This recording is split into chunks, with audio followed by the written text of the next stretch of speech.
All right, so we're going to start reading with the one and only Ivan. We're going to continue with it. Hunger. In my new life as a human, I was well tended. I ate lettuce leaves with Thousand Island dressing and caramel apples and popcorn with butter. My belly ballooned. But hunger, like food, comes in many shapes and colors. At night, lying alone in my poo pajamas, I felt hungry for the skilled touch of a grooming friend, for the cheerful grunts of a play fight, for the easy safety of my nearby troop, forging through shadows. Remember what happened to Tag? I told myself.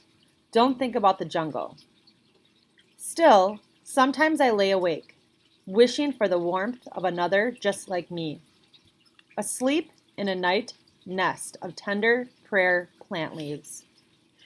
I liked having sips of soda poured into my mouth like a bubbly waterfall, but every now and then I longed to search for a tender stalk of arrowroot to feel the tease of a mango just out of reach.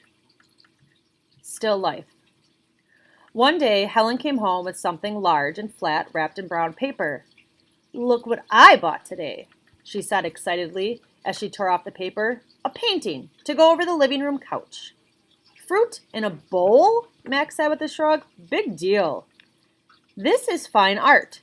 It's called a still life," Helen explained, "and I think it's lovely."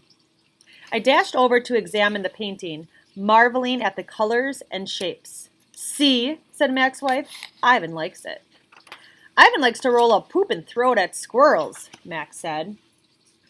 I couldn't take my eyes off the apples and bananas and the grapes in the pictures. They looked so real, so inviting, so edible. I reached out to touch a grape, and Helen slapped my hand. "Bad boy, Ivan. Don't touch." She jerked her thumb at Mac. "Honey, go get a hammer and a nail, would ya?" While Mac and Helen were busy in the living room, I wandered into the kitchen. A cake covered in thick chocolate frosting sat on the counter. I like cake, love it in fact, but it wasn't eating I was thinking about. It was painting. The frosting peaked and dipped like waves on a tiny pond. It looked rich and gooey, dark and smooth. It looked like mud. I scooped up a handful of frosting. I scooped up another. I headed to the refrigerator door. It was perfect, an empty, white, waiting canvas. The frosting wasn't as easy to work with as the jungle mud. It was stickier and, of course, much more tempting to eat. But I kept at it. I scraped off every last bit of that frosting. I may have eaten a little cake, too. I don't remember what I was trying to paint. A banana, most likely. I suppose I knew I was going to get in trouble. But at that moment, I just didn't care. I wanted to make something. Anything. The way I used to. I wanted to be an artist again. Punishment. I soon learned that humans can screech even louder than monkeys. After that, I was never allowed in the kitchen again. Babies. Back in those days, the Big Top Mall was smaller. It had a pony ride, a wooden train that bustled around the parking lot, a few bedraggled parrots, and a surly spider monkey. But when Mac brought me, a baby gorilla dressed in a crisp tuxedo, to the mall, everything changed. People came from far and wide to have their pictures taken with me. They brought me blocks and a toy guitar.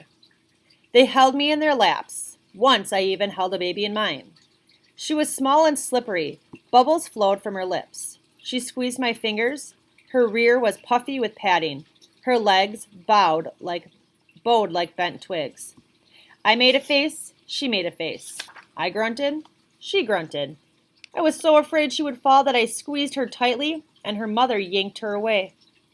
I wonder if my mother would worry about dropping us. We always held on, but that's easier to do when your mom is furry. Human babies are an ugly lot, but their eyes are like our babies' eyes, too big for their faces and for the world. Beds. One day, after many weeks of loud talking, Helen packed a bag and slammed the front door and never came back. I don't know why. I never know the why of humans.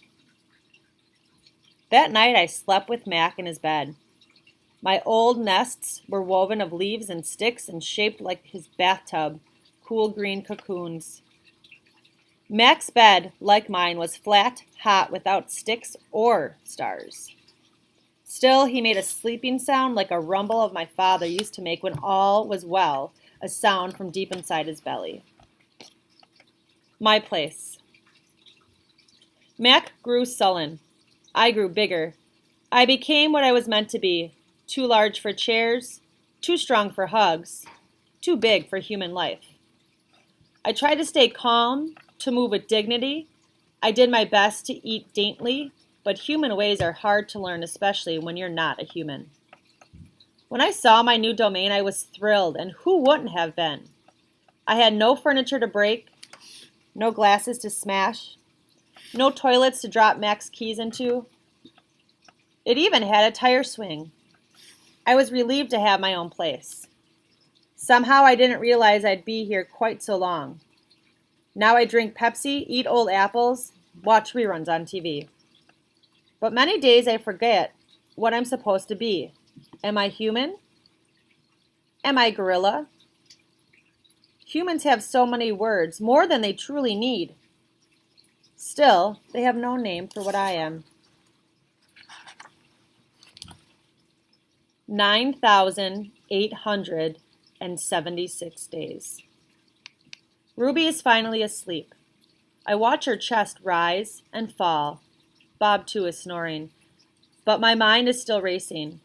For perhaps the first time ever, I've been remembering.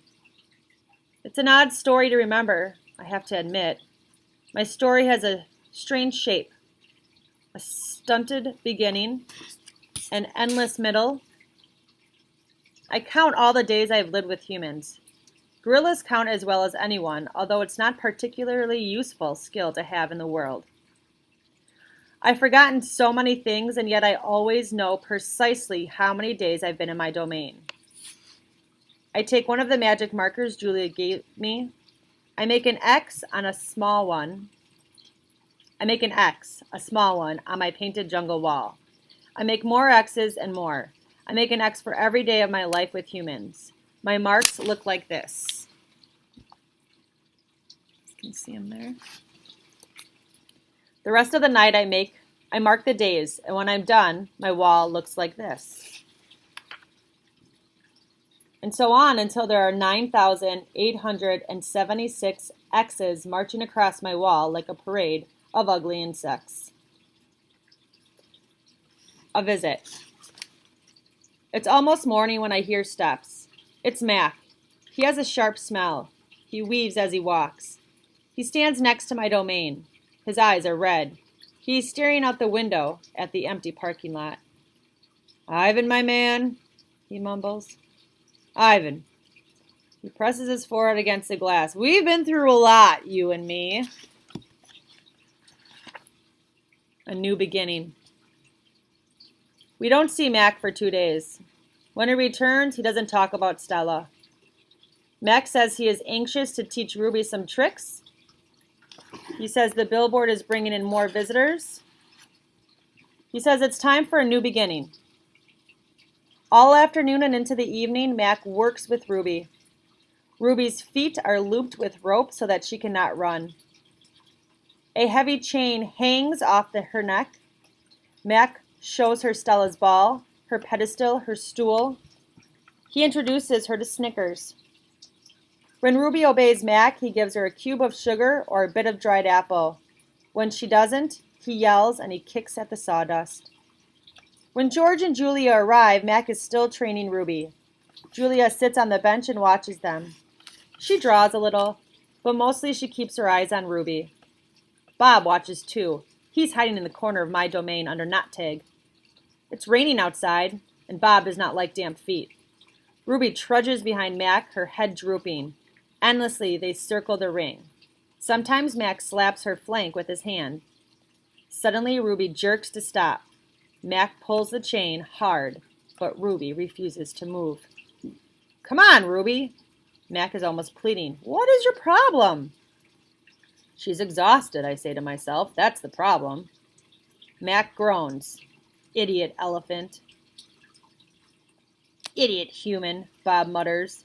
Walk, Ruby, I say, although I know she's too far away to hear me.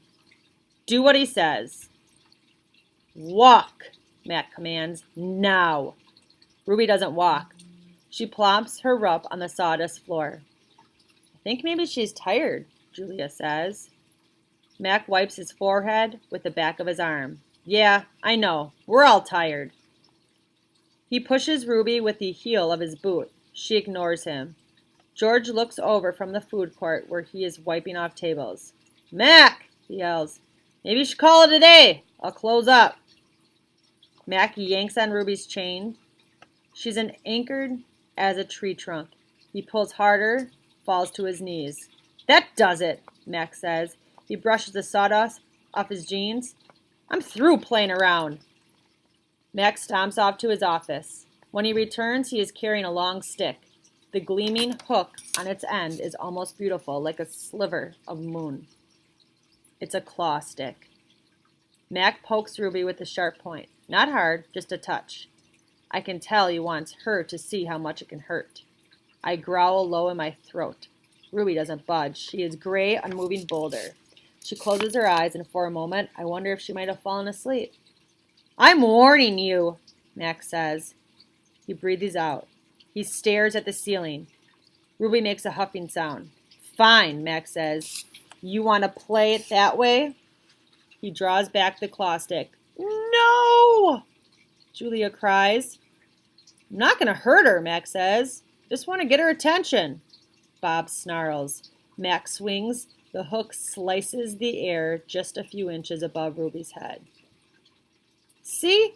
Why don't you want to mess with me? Mac says. He draws back the claw stick again. Now move! Ruby jerks her head, flinging her trunk toward Mac. She makes a noise that sends the sawdust scattering. It makes my glass shiver. It is the most beautiful mad I have ever heard. Ruby's trunk slaps into Mac. I don't see exactly where she strikes him, somewhere below his stomach, I think. And I know he must be uncomfortable because Mac drops the claw stick and falls on the ground and curls into a ball and howls like a baby. Direct hit, Bob says. And we're going to finish there on page 154.